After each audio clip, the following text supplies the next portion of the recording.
माझे नाव कृष्ण गणेश कोटळे. मी आता कलोनीमध्ये शिकत आहे.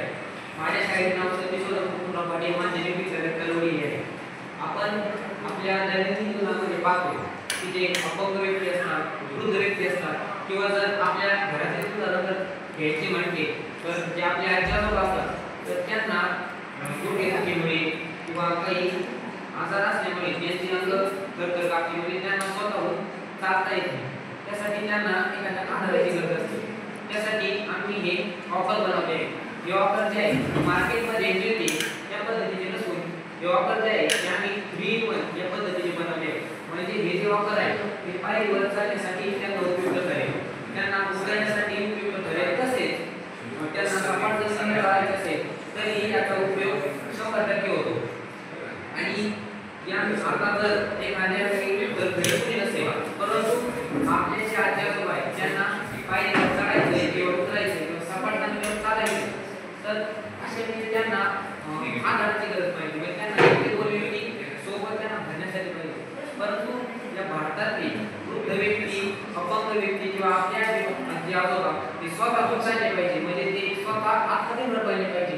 त्यासाठी आम्ही हा प्रयोग विकसित भारत 2047 या मिशन अंतर्गत बनवलेला आहे. त्यांना जे वृद्ध व्यक्ती असतात त्यांना आधाराची गरज असते, परंतु त्यांना कुठलाही घरातला व्यक्तीचा आधार नाही मिळाला तरी ती आमच्या या उपक्रमामार्फत चालू शकते. आणि याचे जे कार्य आहे ते सविस्तर माझा वर्गमित्र सांगेल. आत्ताच माझ्या वर्गमित्राने कृष्णाने सांगितल्याप्रमाणे आम्ही 2047 याच्या अंतर्गत आम्ही वाक्य बनवलेले आहे. याचा उपयोग आम्ही अशा पद्धतीने साध्या वाक्याप्रमाणे चारही पाय समान मापाचे नसतात. आम्ही पायरीनुसार याचे पुढचे 2 पाय ॲडजस्ट केलेले आहेत व वृद्ध व्यक्तींना यांना धरण्यासाठी हँडल वगैरे केलेले आहे.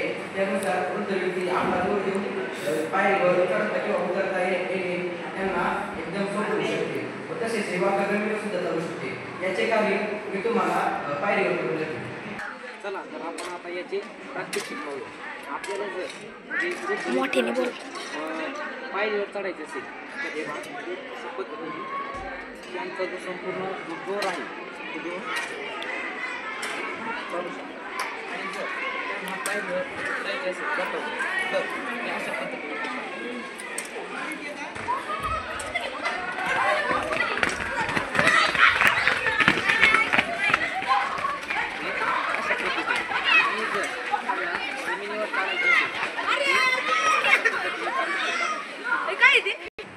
तर आता आपण याचे प्रात्यक्षिक पाहिले. तर आम्ही हे बनवण्यासाठी जे पाईप असतात मार्केटमध्ये भेटतात ते पाईप ती जे बँड असतात त्याचा उपयोग करून आम्ही हा डेमो बनवलेला आहे.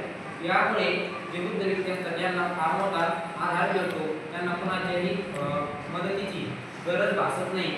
अशा पद्धतीचा हा उपयुक्त वापर आम्ही बनवलेला आहे. यासाठी आम्हाला जास्त काही प्रमाणामध्ये खर्च आलेला नाही. मी आणि माझा वर्गमित्र हे आम्ही एका दिवसात बनवले आहे.